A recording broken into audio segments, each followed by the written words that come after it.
Bismillahirrahmanirrahim. Alhamdulillahirabbil alamin. Wassalatu wassalamu ala asyrafil anbiya wal mursalin sayyidina maulana Muhammadin wa ala alihi wa sahbihi ajma'in. Qala al-musannif Abu Hamid Al-Ghazali rahimahullah wa nafa'ana bi ulumi. Adapun zikir-zikir sunat, maka yaitu yang pertama doaul istiftah atau disebut doa iftitah. Hukum membaca doa iftitah itu adalah sunat dengan beberapa syarat. Artinya kalau keluputan salah satu di antara syarat-syaratnya itu, maka tidak disunatkan lagi membaca doa iftitah tadi. Doa iftitah disunatkan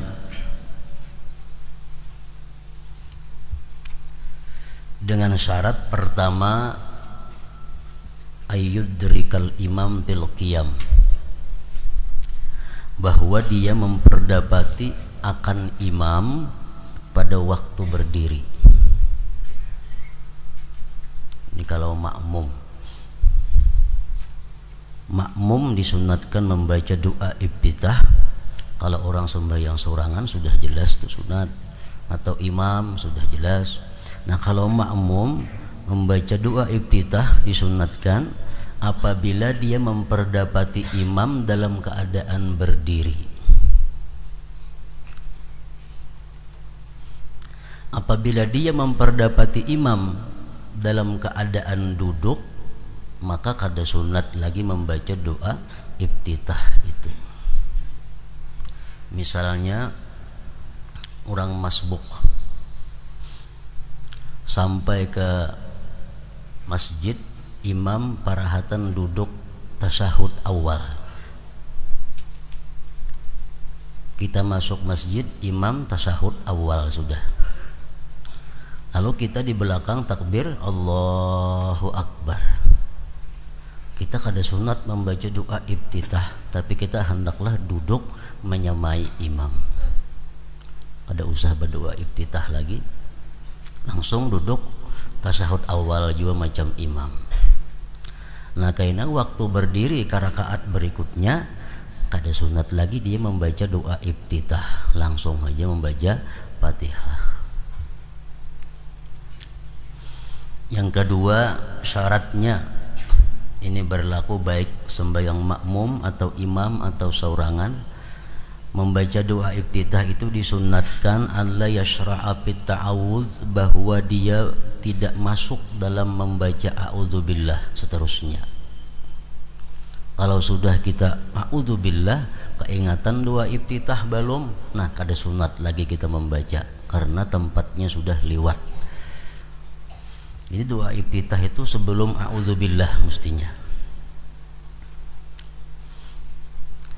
Yang ketiga, ini bagi makmum, an la yakhafa fauta ba'dil Fatihah, bahwa tidak takut akan keluputan sebagian Fatihah. Umpamanya kita masuk masjid, imam sudah membaca surah, wa wajadaka dhallan fahada wa wajadaka ailan fa'aguna. Ya imam datang kita ke masjid umpat berjamaah, jangan doa iftitah lagi dibaca, karena kada sawat lagi membaca Fatihah. Imam rukuk, nah kada usah lagi doa iftitah, karena kalau kita baca Fatihah kena kada cukup waktunya.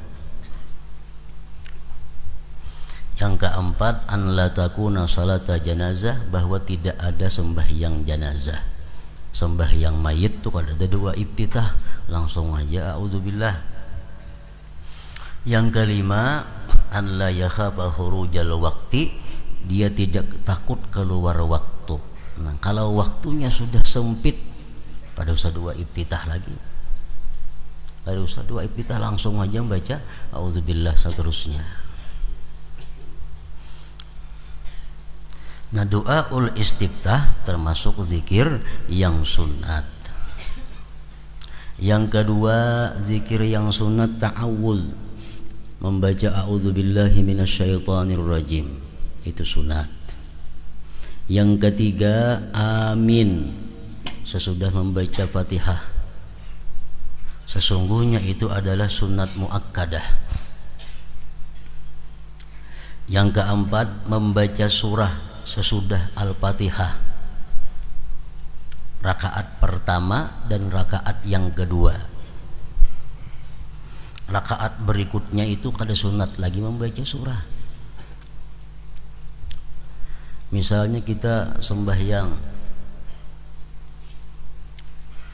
4 rakaat, sembahyang sunat 4 rakaat sekaligus 4 rakaat. Nang sunat membaca surah sesudah Fatihah itu cuma rakaat pertama dan rakaat yang kedua, kecuali witir. Nah, kecuali witir. Kalau witir ini disunatkan sesudah Fatihah surah, walaupun lebih pada 2 rakaat. Misal kita melaksanakan witir sekaligus 3 rakaat, kan biasa kita witir 21, boleh sekaligus 3. Nah, itu ketiga-tiganya memakai surah. Lain pada sembahyang witir itu hanya 2 rakaat saja, pertama dan kedua nang basurah, selanjutnya kada usah basurah lagi. Misalnya sembahyang duha 4 rakaat, tapi ini sekaligus menggawinya 4 rakaat. Usalli sunnatad duha 4 rakaatin lillahi ta'ala, aku sembahyang sunat duha 4 rakaat karena Allah. Nah, rakaat pertama Fatihah dan surah, rakaat kedua Fatihah dan surah, ketiga keempat cukup Fatihah aja, kada sunat lagi membaca surah. Yang kelima, takbiratul intiqalat, sunat juga.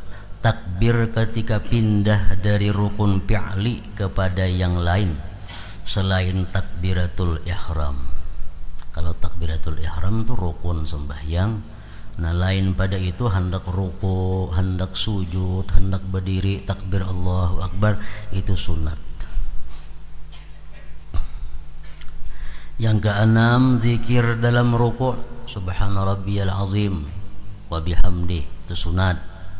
Sujud, zikir dalam sujud, subhana rabbiyal a'la wa bihamdihi, sunat. Dan i'tidal, zikir i'tidal, rabbana walakal hamdu, seterusnya sunat.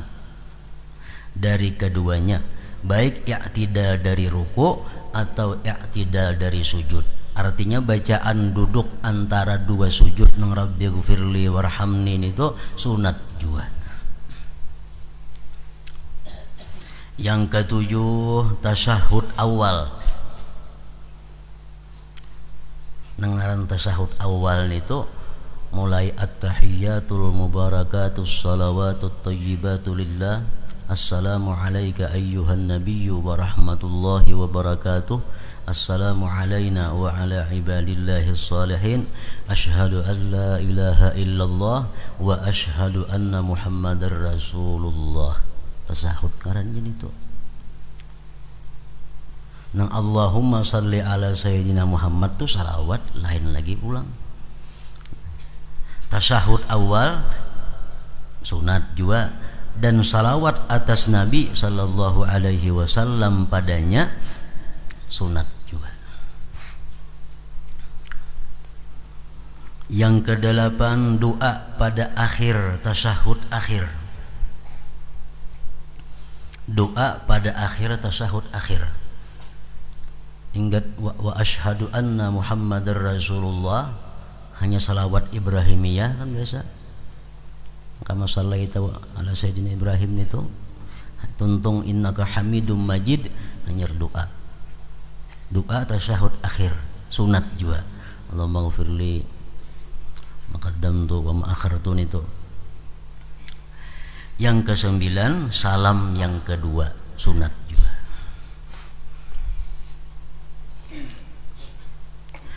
Ini meskipun kami gabungkan dalam nama sunat, namun sunat-sunat itu mempunyai derajat yang berbeda.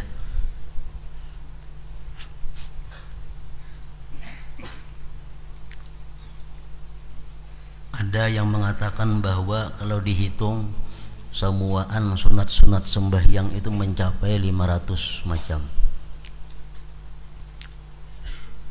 Bahkan ada yang menghitung kalau dihitung sesempurna-sempurnanya sunat-sunat sembahyang itu mencapai 1000. Nah, jadi macam-macam sunat itu mempunyai derajat yang berbeda.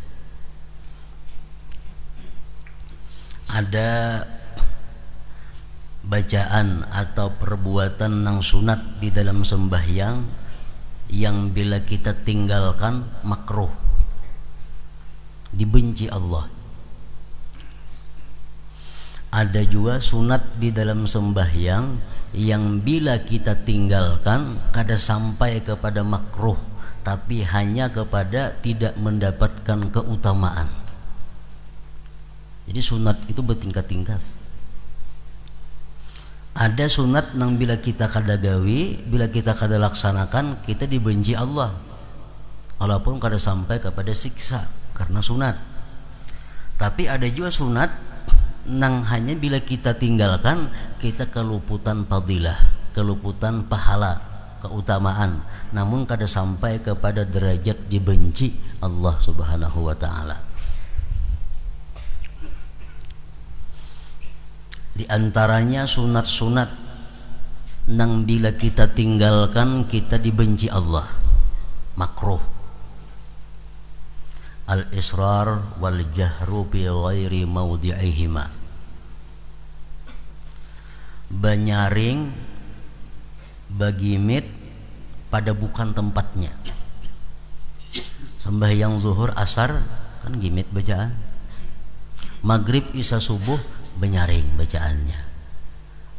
Ini sembahyang kada rata begimit, maghrib gimit juga, isya-nya gimit juga, subuhnya gimit juga. Ini sembahyang sorangan aja bang, jadi gimit aja. Padahal maghrib isya subuh itu walaupun sembahyang sorangan, tetap dia disuruh benyaring. Baik itu laki-laki atau bini-bini. Namun bini-bini jangan terlalu nyaring. Cuma lebih nyaring daripada sembahyang siang. Nah bila itu ditinggalkannya makruh. Sembahyang isya sorangan itu mesti benyaring daripada sembahyang zuhur. Sembahyang subuh mesti nyaring daripada sembahyang asar. Mau sembahyang zuhur benyaring itu sudah jelas nyata makruh. Nang kebanyakan nih mau sembahyang nang benyaring dibaca begimit.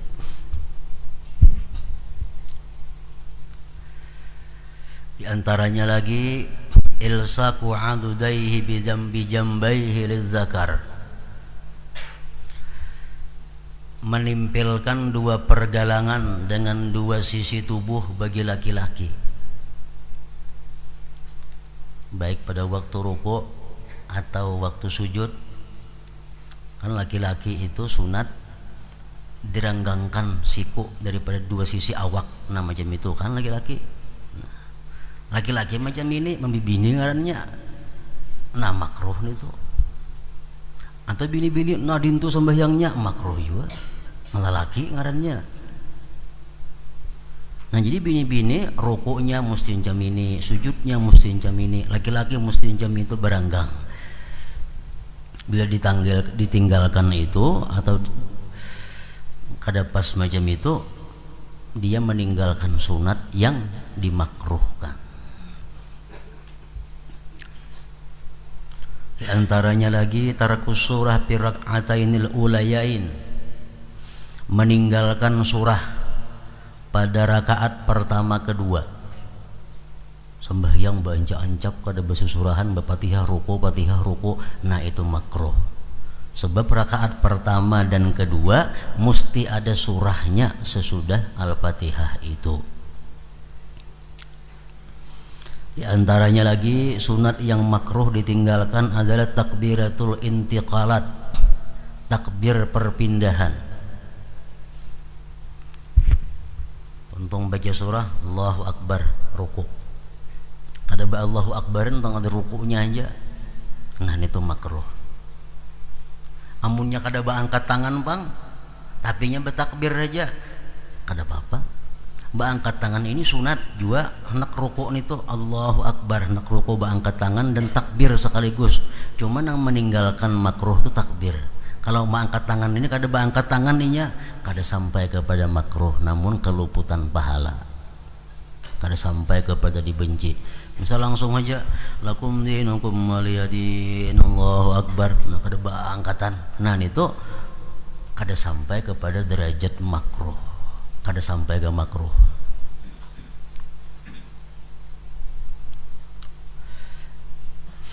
Tarku azkarir ruku', meninggalkan zikir ruku'. Dalam ruku' kita disunatkan membaca subhana rabbiyal azim wa bihamdih, itu sunat. Kada bebacaan nyeranai aja ruku' itu, nah meninggalkan yang sunat, yang makruh meninggalkan makruh. Amunnya sekali aja pang dibacanya, nah sudah hilang makruhnya.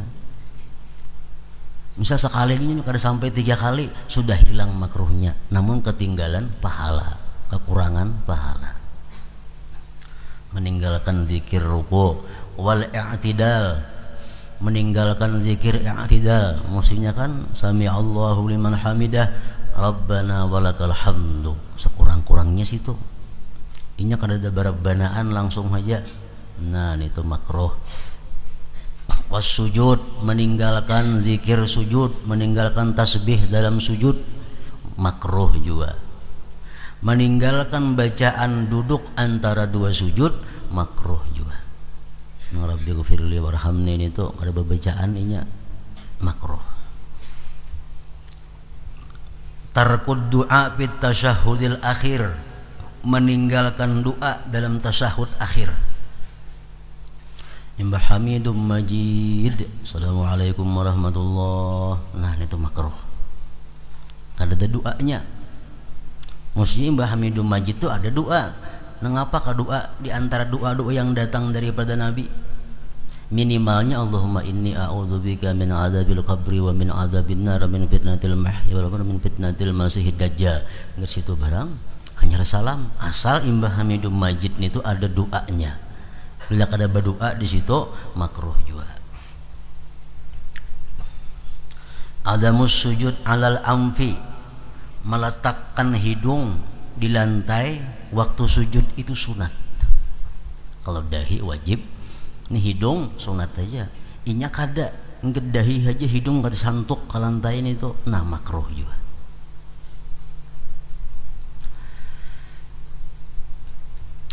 Qiraatul Quran bi ghairil qiyam, membaca Quran pada selain berdiri, itu makruh. Misal ruku mestinya subhana rabbiyal azim, nya qul huwallahu ahad bacaannya, nah makruh juga.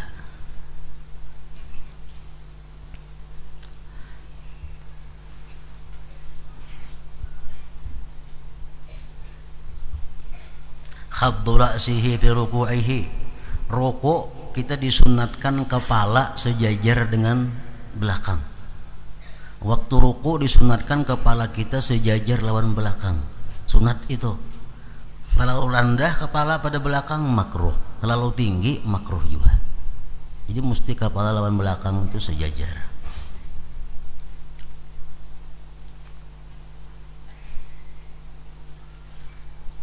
Kemudian lagi kita sunat waktu kita turun hendak sujud, lutut berdahulu ke lantai, hanyar tangan, hanyar yang lainnya.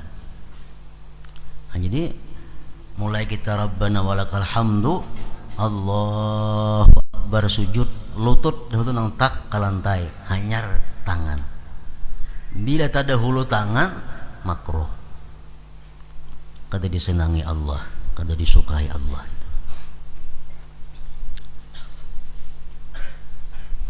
Ada mutasawi bainar rijlain, kada sama, kada sejajar antara 2 batis. Tak tinggi sebelah kah, tak maju, tak mundur sebuting kah, nah itu makruh juga. Lasku ihdar rijlain bi ukhra, bagampir 2 batis makruh juga. Megampir, ada berjarak. Tarkul ab'ad, meninggalkan sunat ab'ad, makruh. Kalau berkunut menurut mazhab Syafi'i makruh. Kada tasyahud awal makruh. Itu amunnya kada ditapali lawan sujud sahwi. Tarakut ta'awuz, meninggalkan a'udzubillah, meninggalkan a'udzubillah langsung aja Bismillahirrahmanirrahim, Alhamdulillahirabbil alamin, Arrahmanirrahim, kada ba'udzubillah. Nah, itu meninggalkan sunat yang makruh. Kalau orang kada berdoa iftitah kada apa-apa, kada sampai ke makruh. Doa iftitah sunat juga, tapi amun kita kada berdoa iftitah apa langsung Allahu Akbar, a'udzubillahi minasyaitonirrajim, kada makruhnya. Artinya meninggalkan doa iftitah itu derajatnya kada sampai kepada makruh. Tagmidul ainain, waktu sembahyang itu kita disunatkan membuka mata, jangan berpijim. Kecuali kalau kita membuka mata, kita banyak melihat hal-hal yang mengganggu khusyuk sembahyang, nah ya berpijim. Kalau keadaannya normal, berpijim makruh juga. Jadi sunat itu dari sekian banyak macam-macam sunat, ada sunat yang sangat dianjurkan, sehingga bila kita ketinggalan kita dibenci Allah. Ada sunat yang biasa, bila kita ketinggalan cuma kada dapat keutamaan. Kita mau angkat takbir, misalnya kada berangkat pun kada jadi masalah. Takbiratul ihram, Allahu Akbar, tangan begana aja, dia meninggalkan sunat, tapi kada sampai derajatnya kepada makruh, kada sampai derajatnya kepada makruh. Sunat kita waktu qiyam menandak tangan pintu, sunat. Inya kada hendak menandak tangan belurus saja, kada apa-apa juga, artinya kada sampai kepada makruh, walaupun itu mengurangi nilai pahala sembahyang, tapi kada sampai kepada dibenci oleh Allah Subhanahu wa taala. Waktu kita duduk tasyahud awal duduknya iftiras ngarannya. Tasyahud akhir duduknya duduk tawarruk ngarannya. Amun kita hurupakan bang duduknya, duduk tasyahud awal macam duduk tasyahud akhir, tasyahud akhir macam tasyahud awal. Nah, dia meninggalkan sunat tapi kada sampai kepada makruh, kada sampai kepada makruh. Misalnya duduk tasyahud akhirnya macam kayak tasyahud awal aja duduknya, nah dia meninggalkan sunat tapi kada sampai kepada makruh.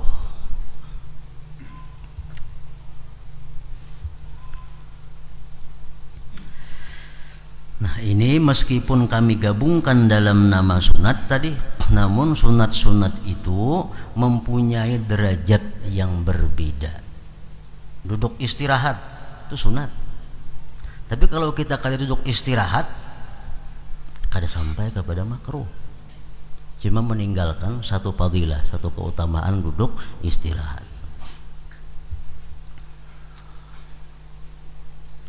Karena 4 macam daripadanya yang sunat-sunat itu ditambal dengan sujud sahwi.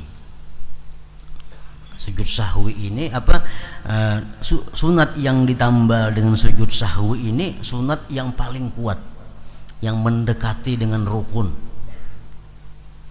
Sehingga kalau kita ketinggalan mesti sujud sahwi ditambal.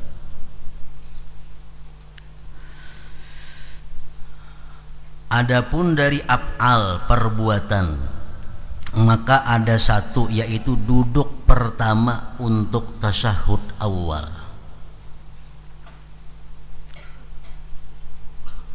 Duduk pertama untuk tasyahud awal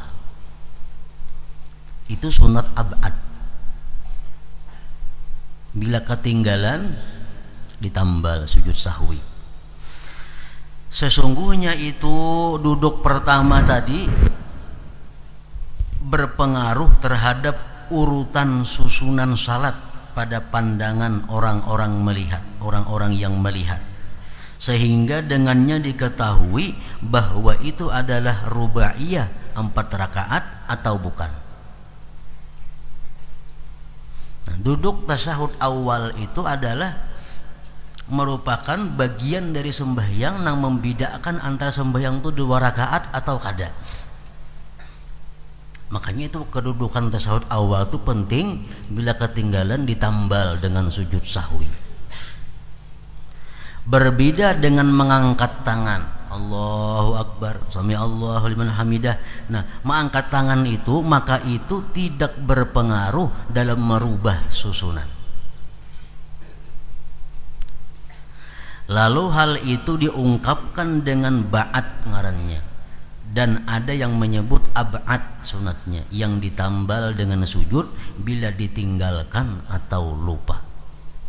Sengaja kada hendak bakunut, dituntut kita sujud sahwi. Sengaja kada hendak batasahud awal, sembahyangnya sah saja, cuma kita dituntut untuk sujud sahwi, baik kelupaan atau sengaja.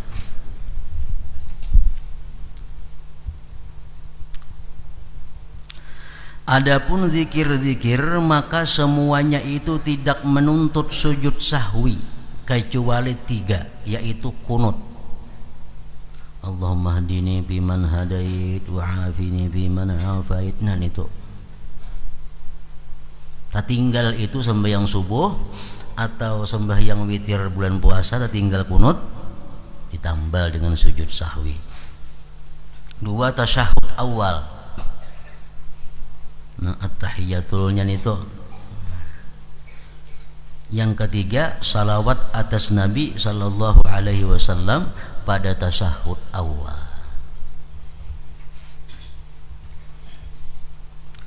Umpamanya asyhadu an la ilaha illallah wa asyhadu anna muhammadar rasulullah. Allahu akbar, berdiri. Sudah cagat berdiri, ingat pada belum bersalawat tadi. Nah, terusakan lagi sembahyang, kaina hendak salam sujud sahwi. Itu kalau orang sembahyang surangan atau orang yang sembahyang jadi imam. Amunnya makmum kada usah itu, ditanggung sudah oleh imam.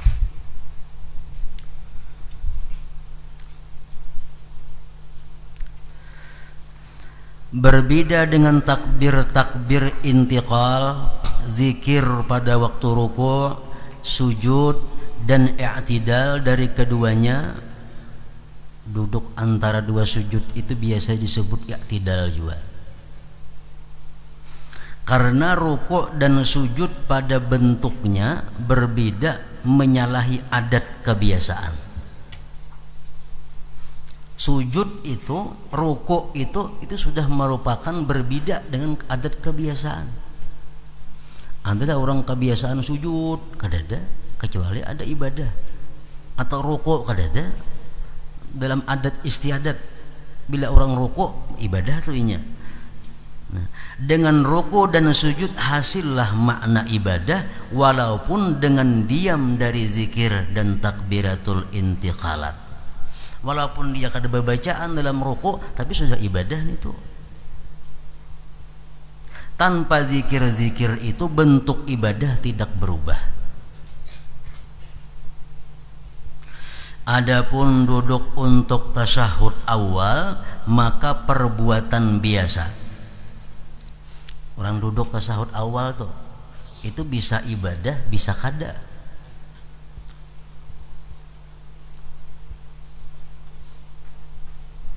Dan tidaklah duduk itu ditambahkan kecuali karena tasyahud.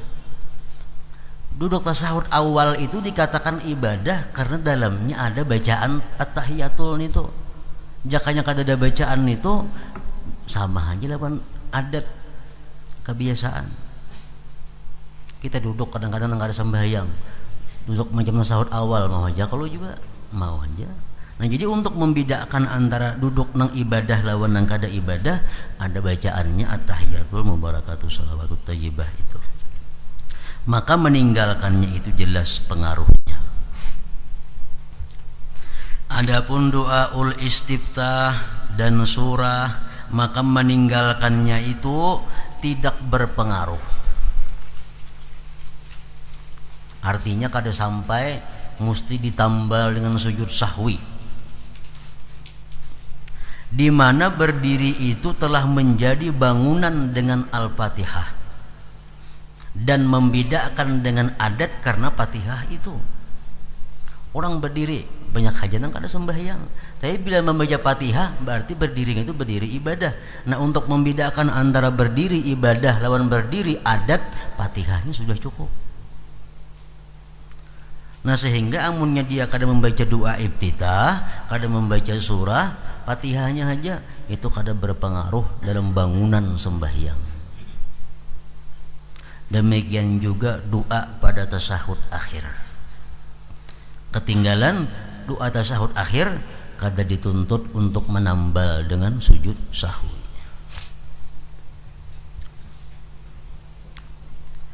Sedangkan kunut adalah sejauh-jauh sesuatu yang ditambal dengan sujud, tetapi disyariatkan melamakan i'tidal pada salat subuh karenanya. Jadi rukun pendek nang kada boleh dipanjangkan di dalam sembahyang itu ada dua. Pertama, i'tidal, itu kada boleh panjang. Tapi karena di situ ada kunut, lalu dipanjangkan sebatas kunut itu. Nang kedua, duduk antara dua sujud, itu rukun pendek. Bacaan-bacaan jangan melebihi daripada bacaan yang ada boleh kena. Nah, kalau berdiri itu rukun panjang, nak seharian berdiri kada apa-apa sembahyang. Itu rukun panjang. Sujud sama rukun panjang juga. Seberapa lawasnya kita tahan ada jadi masalah. Tetapi disyariatkan kunut melamakan i'tidal pada salat subuh karenanya kunut itu. Maka itu seperti memanjangkan duduk istirahat. Karena duduk tasyahud awal itu menjadi panjang lama bersama tasyahud, maka menjadilah i'tidal ini berdiri yang lama yang biasa padanya tidak ada zikir yang wajib. Dalam memanjangkan ini terdapat pemeliharaan dari selain salat subuh, dan dari kusungnya dari zikir wajib itu terdapat pemeliharaan terhadap pokok berdiri dalam ibadah, dalam salat.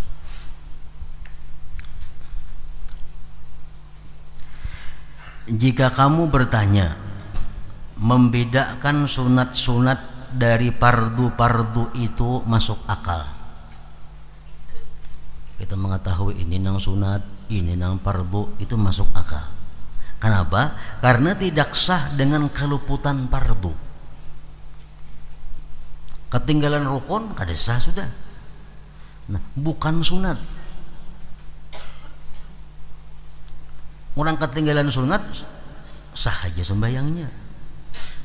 Siksaan itu dihadapkan karena ketinggalan fardu. Siksaan dihadapkan karena ketinggalan fardu rukun, bukan sunat. Jadi perlu membedakan kita antara sunat lawan rukun. Karena bila ketinggalan rukun kada sah, ketinggalan sunat sah. Adapun membedakan sunat dari sunat, sedangkan semuanya itu diperintahkan dengan jalan sunat dan tidak ada siksa pada meninggalkan seluruhnya sunat, pahala itu ada terhadap semuanya, maka apakah pengertiannya? Apa gunanya kita membedakan sunat-sunat itu? Sunat ini lebih kuat daripada sunat nang sebuting. Sunat nang ini bila ditinggalkan makruh, sunat nang ini kada. Apa gunanya? Padahal sama nang sunat itu bila mana digawi berpahala, bila ditinggalkan kada berdosa. Nah, Imam Ghazali menjawab kenapa kita perlu tahu membedakan di antara sunat-sunat itu, derajat-derajatnya. Maka ketahuilah bahwa persamaan keduanya antara satu sunat dengan sunat yang lain dalam pahala dan tidak ada siksa. Tinggal tidak adanya dan tidak ada siksa. Bahwa persamaan keduanya, sunat dengan sunat yang lain, dalam pahala dan tidak ada siksa. Dalam sunat itu tidak menghilangkan perbedaan keduanya. Walaupun sunat itu sama-sama berpahala bila digawi, kada berdosa bila ditinggalkan, itu kada menghilangkan perbedaan antara satu sunat dengan sunat yang lain. Hendaknya kami jelaskan hal itu bagimu dengan satu contoh, yaitu bahwasanya manusia tidaklah menjadi manusia yang berwujud dan sempurna kecuali dengan makna batin dan anggota zahir. Manusia itu disebut manusia bila mana ada makna batin dalam dirinya dan ada anggota zahir.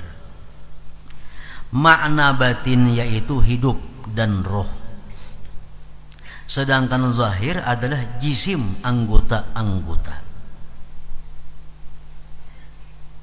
Kemudian sebagian anggota-anggota itu tidak ada manusia dengan tidak ada sebagian anggota itu. Kalau orang kada berruh jelas sudah mati. Nah, kalau orang pang kada beranggota zahir, tergantung anggotanya. Ada manusia yang bila kehilangan anggota itu kada kawa hidup, seperti hati, jantung, dan otak, dan tiap-tiap anggota yang tidak hidup manusia dengan ketiadaan anggota itu. Jadi awak kita ini ada anggota nang bila itu kadada kita kada kawa hidup. Jantung, hati, ginjal, umpamanya paru-paru, bila itu kadada kita kada kawa hidup. Nah, itu anggota zahir. Dan ada sebagian anggota badan hidup itu tidak lenyap karenanya, tetapi tujuan hidup itu lenyap karena ketiadaannya. Ada anggota di tubuh kita ini, amun itu kadada kita kada mati, tapi kita kada punya arti apa-apa. Tujuan hidup kita hilang. Seperti mata, orang kada bermata hidup aja, tapi susah. Tangan, kaki, dan lidah, orang kada beilat hidup aja, orang kada bertelinga hidup aja. Jadi ada anggota tubuh nang bila itu kadada kita hidup namun jadi susah. Dan ada lagi sebagian anggota-anggota itu yang hidup dan tujuannya tidak lenyap dengan ketiadaannya, tetapi lenyaplah kebaikan keilukan. Ada di awak kita ini anggota, amun itu kadada kita kawa hidup dan kita kawa aja bekerja macam-macam, cuma kurang indah, kurang bagus.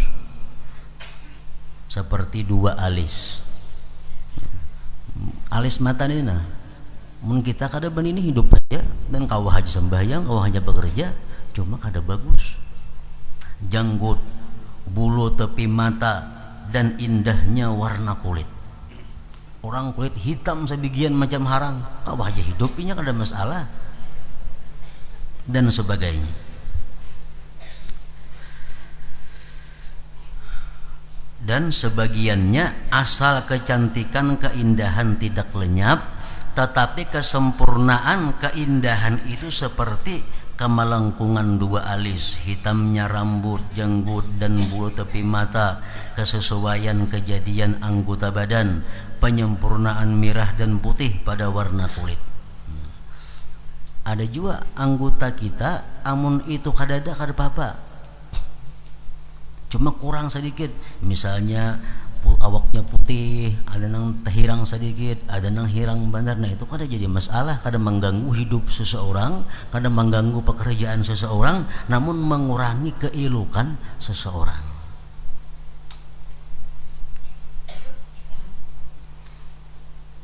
Ini adalah tingkat yang berbeda-beda.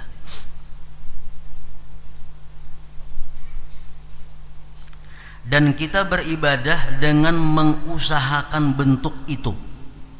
Kita beribadah ini membentuk satu tubuh umpamanya. Kita sembahyang membentuk satu manusia. Maka roh dan hidupnya yang batin itu adalah khusyuk, niat, hadir hati, dan ikhlas sebagaimana akan datang. Sembahyang kita kalau kada ikhlas, kalau kada khusyuk, kada hadir hati, sembahyang kita ini sama lawan manusia nang kada hidup. Manusia mati. Manusia mati mesti dipatak. Kalau dipatak membawa penyakit kepada yang lainnya. Nah, sembahyang kita bila mana kada ikhlas, kada khusyuk, kada hadir hati, sama dengan manusia tapi kada bernyawa. Kita sekarang pada bagian-bagian yang zahir. Rukuk, maka rukuk, sujud, berdiri, dan seluruh rukun-rukun itu berlaku padanya seperti berlakunya hati, kepala, dan jantung, karena wujud salat itu lenyap dengan lenyapnya itu. Kalau manusia kada punya kepala, kada mau hidup sudah. Nah, sama sembahyang, tinggal Fatihahnya, kada mau jadi sembahyangnya. Sembahyangnya tinggal sujud, kada mau jadi. Manusia jantungnya diambil, mati. Itu anggota-anggota zahir seperti rukun-rukun tadi. Sedangkan sunat-sunat yang telah kami sebutkan dari mengangkat dua tangan, doa istiftah, dan tasyahud awal itu berlaku daripadanya seperti berlakunya dua tangan, dua mata, dan dua kaki. Kunut ibarat awak kita tangan, tasyahud awal ibarat awak manusia batis.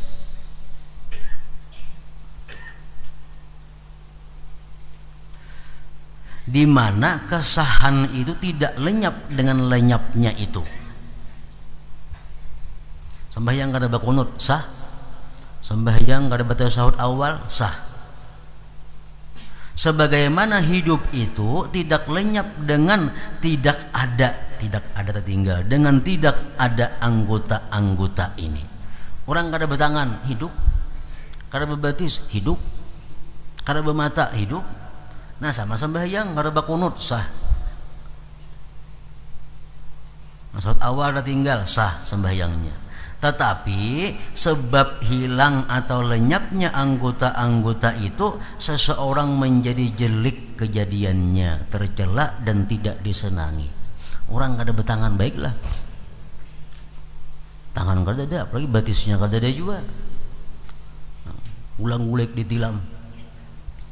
Sama sembahyang nang kada bakunut, sembahyang kada tasyahud awal, hidup aja sembahyangnya sah aja, cuma kada baik.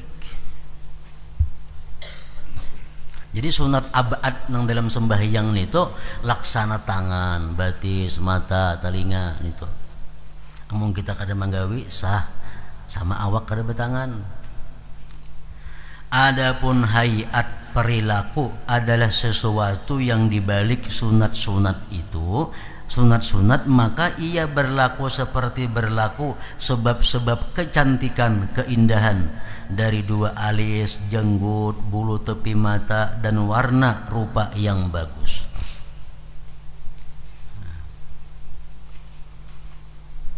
Orang sembahyangnya kada berdoa iftitah sah. Ibarat manusia sama kada begigi, hidup aja inya, kalau aja makan jangan betaguk langsung, kada mati, cuma giginya kada ada. Nah, sama sembahyang kada baik pitah sah aja, cuma bentuknya kada bagus. Nah, jadi sunat-sunat sembahyang nang macam mengangkat takbir, sunat membaca surah, sunat selain daripada abad, nah itu fungsinya mempercantik, memperindah, memperilok sembahyang.